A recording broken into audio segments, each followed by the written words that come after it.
Hi అండి, అందరికీ నమస్కారం. రేపు అష్టమి, పైగా ఆషాఢ ఆదివారం, చాలా శక్తివంతమైన రోజు. ఈరోజు బెల్లంతో ఈ చిన్న పరిహారం చేయండి చాలు. భూలాభము, గృహలాభము కలుగుతుంది. ఇల్లు కొనుక్కునే అవకాశాలు వస్తాయి. ఇళ్ల స్థలాలు కొనుక్కునే అవకాశాలు వస్తాయి. లేదా అపార్ట్మెంట్ కొనుక్కునే అవకాశాలు వస్తాయి. బెల్లం అనేది చాలా పవిత్రమైన పదార్థం. మన కోరికలను తీర్చే శక్తి బెల్లానికి ఉంది కనుక అష్టమి రోజు బెల్లంతో ఈ పరిహారాన్ని చేసుకుంటే చాలు, అద్భుతమైన ఫలితాలు వస్తాయి. చాలామంది భూములు కొనుక్కోవాలని, ఇళ్ల స్థలాలు కొనుక్కోవాలని, సొంత ఇల్లు కట్టుకోవాలని లేదా ఇల్లు కొని కావాలని ఎంతో ఆశపడుతూ ఉంటారు. ముఖ్యంగా అద్దె ఇళ్లలో ఉండేవారు ఎలాగైనా సరే ఇళ్ల స్థలాలు కొనుక్కొని ఇల్లు కట్టుకొని ఆ సొంత ఇంట్లోకి షిఫ్ట్ అయిపోవాలని అనుకుంటూ ఉంటారు. కలలు కంటూ ఉంటారు. కొంతమంది ఆ కలలను నిజం చేసుకొని సొంత ఇల్లు కట్టుకొని ఆ ఇంట్లోకి వెళ్ళిపోతారు. కానీ కొంతమందికి మాత్రం ఆ కలలు కలలుగానే మిగిలిపోతాయి. ఎంత కష్టపడినా సెంటు భూమిని కూడా కొనలేకపోతారు. ఇలా మీరు కూడా బాధపడిపోతూ ఉంటే అష్టమి రోజు బెల్లంతో ఈ పరిహారాన్ని చేసుకోండి. ఖచ్చితంగా భూలాభము, గృహలాభము కలుగుతుంది. భూములు కొనుక్కునే యోగాలు, గృహాలు కట్టుకునే యోగాలు వస్తాయని సిద్ధశాస్త్రం చెప్తుంది. మరి ఇంతకీ అష్టమి రోజు బెల్లంతో ఏం చేయాలి అనే విషయాన్ని ఇప్పుడు మనం ఈ వీడియోలో వివరంగా తెలుసుకుందాం. అంతకన్నా ముందు ఎక్కువ పాపాలు చేసేవారే ఎందుకు సంతోషంగా ఉంటారు అని తెలిపే పవిత్ర కథను విందాం. ఒకరోజు పార్వతీ పరమేశ్వరులు ఇద్దరూ ఏకాంతంగా కైలాసంలో కూర్చుని ఉన్నారు. అదే సమయంలో పార్వతీదేవికి ఒక సందేహం వచ్చింది. అప్పుడు పార్వతీదేవి పరమేశ్వరుడిని ఇలా అడుగుతుంది: స్వామి, ఈ ముల్లోకాలను మీరు పాలిస్తూ ఉన్నారు కదా, ఈ ప్రపంచంలో ఎప్పుడూ కూడా చెడ్డ పనులు చేసేవారు, ఆపదలో ఉన్నవారికి ఎన్నడూ కూడా సహాయం చేయని వారు ఎందుకు సుఖంగా, సంతోషంగా ఉంటున్నారు? వారు ఎక్కువ ధనవంతులుగా ఎందుకు అవుతున్నారు అని అడిగింది. అప్పుడు ఆ పరమేశ్వరుడు, పార్వతి, మీ ప్రశ్నకు తప్పకుండా సమాధానం చెప్తాను, కానీ ఇప్పుడు కాదు. మనం వస్త్రధారణ చేసి భూలోక సంచారం చేసి వద్దాం పద అంటాడు. ఆ పార్వతీ పరమేశ్వరులు ఒక అడవి మార్గం గుండా వెళ్తూ ఉండగా మార్గం మధ్యలో ఒక పెద్ద వృక్షం నేలకు ఒరిగి కేవలం దాని వేర్లు మాత్రమే భూమిలో ఉంటాయి. పరమేశ్వరుడు చూసుకోకుండా అలా నడుస్తూ ఉండగా శివుడికి ఆ వృక్షం తగిలి స్వామివారు ముందుకు పడిపోతారు.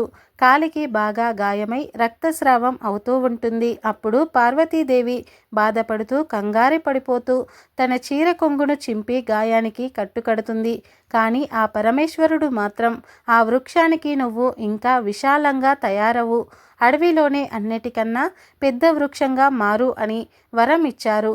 పార్వతీదేవికి ఏమీ అర్థం కాలేదు. అప్పుడు ఆమె శివుడితో, అదేంటి స్వామి, ఈ వృక్షం వలన మీకు అంత పెద్ద గాయమైంది, మీరు ఈ వృక్షానికి ఎందుకు సహాయం చేస్తూ ఉన్నారు?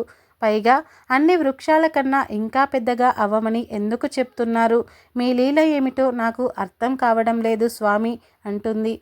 అప్పుడు శివుడు ఇలా అంటాడు: ఈ ప్రశ్నకు నేను తప్పకుండా సమాధానం చెప్తాను దేవి, ఇప్పుడు మాత్రం మనం తిరిగి కైలాసానికి వెళ్దాం పద అంటాడు పరమేశ్వరుడు. పార్వతీదేవి ఇద్దరు కూడా కైలాసానికి తిరిగి ప్రయాణమైన తర్వాత పార్వతీదేవి మాత్రం భూలోకంలో జరిగిన దాని గురించి ఆలోచిస్తూనే ఉంటుంది.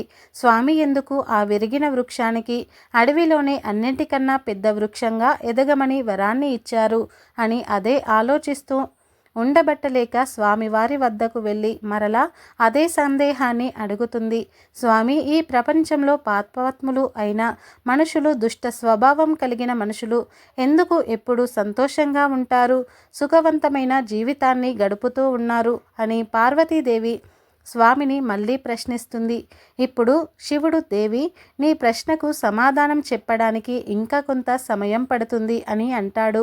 విరిగిపోయిన వృక్షం చాలా పెద్దగా అవ్వాలని పరమేశ్వరుడు వరమిచ్చారు కదా, ఆ వృక్షం అది కొద్ది రోజుల్లోనే అడవిలోనే అతి పెద్ద వృక్షంగా మారిపోయింది. ఆ వృక్షం ఎదురుగా అడవిలో ఉన్న ప్రతి వృక్షం చిన్నదిగానే కనిపిస్తుంది. మనుషులు ఎలా ఉన్నారు అంటే తమ దుష్ట స్వభావాన్ని వారు వదలలేకపోతున్నారు, వారి చెడ్డ అలవాటును వారు వదలలేకపోతున్నారు, వారి చెడ్డ అలవాట్లను వారు వదులుకోవటం లేదు. తమ నీచతత్వాన్ని కూడా వారు చనిపోయేంత వరకు వదలటం లేదు. చెరుకులోని గుణం ఏమిటి అంటే తీయదనం అని అందరికీ తెలుసు. చెరుకు ఎప్పుడు కూడా తనలో ఉన్న తీయదనాన్ని వదలదు. అలాగే మామిడిలోని గుణం ఏమిటి? పులుపు. దాన్ని కూడా అది ఎప్పుడూ వదులుకోలేదు. అలాగే చెడ్డ మనుషులు కూడా తమ అలవాట్లను వదలలేరు. చెడ్డ పనులు చేసేవారు, అత్యాచారాలు చేసేవారు, వారి స్వభావాన్ని, వారు చేసే కర్మలను కూడా వారు వదలలేరు. ఆ వృక్షం అంత విశాలంగా తయారైంది, కానీ అప్పుడు కూడా అది దాని స్వభావాన్ని వదలలేదు. ఏ రోజు పక్షులకు ఆశ్రయం ఇచ్చింది లేదు, గూడు కట్టుకొని ఇచ్చింది లేదు. కానీ పరమేశ్వర ఈ ముల్లోకాలకు దేవుడు అయినా అన్నీ చూస్తూనే ఉంటాడు. వసంత ఋతువు రానే వచ్చింది. కొత్త కొత్త చిగుర్లు వేస్తూ ఆ వృక్షం చాలా పచ్చగా అందంగా తయారయ్యింది. అహంకారంతో అలా ఆకాశంలో ఎగిసిపోయి ఉంటుంది. ఆ పూర్తి అడవిలోనే ఈ వృక్షం కన్నా అందమైన వృక్షం మరొకటి లేదు. ఎందుకంటే పరమేశ్వరుడు ఆ వృక్షానికి ఆ వరాన్ని ఇచ్చాడు. అహంకారం ఆకాశమంతా ఎత్తుకు ఎగబాకింది. ఒకరోజు చాలా పెద్ద తుఫాను వచ్చి అడవుల్లో పెద్ద వృక్షాలన్నీ విరిగిపోవడం ప్రారంభమైంది. పరమేశ్వరుడు వరం పొందిన వృక్షం కూడా చాలా పెద్దదిగా ఉండడంతో ఆ తుఫానుకు తనను తాను రక్షించుకోలేకపోయింది. ఆ తుఫాను దెబ్బకు వేర్లతో సహా వృక్షం నేలకు ఒరిగిపోయింది. ఆ వృక్షం పడిపోయిన తరువాత తుఫాను ఆగిపోయింది. ఒకరోజు పార్వతీ పరమేశ్వరులు ఇద్దరూ మరలా భూలోక సంచారం కోసమని అదే మార్గంలో వెళుతూ ఉండగా అప్పుడు పార్వతీదేవి తన ప్రశ్నలకు సమాధానం తెలుసుకోవాలని, స్వామి మీరు నా ప్రశ్నలకు సమాధానం ఎప్పుడు చెప్తారు అని అడుగుతుంది. అప్పుడు స్వామి పార్వతి మార్గం మధ్యలో నీ ప్రశ్నకు సమాధానం తప్పక దొరుకుతుంది అని ఆ పరమేశ్వరుడు అంటాడు. అలా వెళ్తూ ఉండగా వారికి మార్గం మధ్యలో ఆ విరిగిన పెద్ద వృక్షం కనిపిస్తుంది. అది చూసిన పార్వతీదేవి, స్వామి మీ లీలలు ఎంత విచిత్రమైనవి. ఇది అంత సుందరమైన వృక్షం, ఎంత పెద్ద వృక్షం. ఈ వృక్షంతో సమానమైన వృక్షం ఈ అడవిలో మరొకటి లేదు కదా. అన్నిటికంటే పెద్దదిగా ఉంది, అన్నిటికంటే అందంగా కూడా ఉంది. ఈ వృక్షం నిలబడి ఉన్నట్లయితే అది ఎంత అందంగా ఉండేదో. ఈ వృక్షాన్ని చూడండి, వేర్లతో సహా మొత్తం నేలకు ఒరిగిపోయింది. దానికి గల కారణం ఏమిటి అని పార్వతీదేవి పరమేశ్వరుడిని అడుగుతుంది. అప్పుడు ఆ పరమేశ్వరుడు పార్వతీదేవితో ఇలా చెప్తారు, దేవి ఈ విరిగిపోయిన వృక్షం కొంతకాలం క్రితం మనం ఈ మార్గం గుండా వెళ్తున్నప్పుడు నా కాలికి తగిలింది. చాలా పెద్ద గాయం కూడా అయింది కదా. ఆ వృక్షం ఇది. కానీ నేను ఆ సమయంలో ఈ వృక్షానికి ఏ వరం ఇచ్చాను నీకు గుర్తుందా? ఈ వృక్షానికి చాలా పెద్దగా ఎదగమని వరం ఇచ్చాను. ఆ రోజు నేను ఈ వృక్షాన్ని తీసి పారేయాలి అంటే నేను చాలా కష్టపడాల్సి వచ్చేది. ఎందుకంటే ఆ విరిగిపోయిన వృక్షం చాలా అహంకారాన్ని కలిగి ఉంది. ఈ వృక్షాన్ని నాశనం చేయటమే నా కర్తవ్యం. అందువల్లే వృక్షాన్ని పెద్దగా అవ్వమని వరమిచ్చాను. చూడు దేవి, ఈ వృక్షం ఎంత విశాలంగా తయారైందో. ఈ వృక్షం అడవిలోనే అతి పెద్దదిగా ఎంత విశాలంగా మారినా కూడా దాని అహంకారాన్ని మాత్రం అది వీడలేదు అని, అన్ని వృక్షాల కంటే పెద్దదాన్ని అనే అహంకారం కలిగి పక్షులను తనపై గూడు కట్టుకొనివ్వలేదు. బాటసారులకు, యాత్రికులకు కూడా నీడనిచ్చేది కాదు.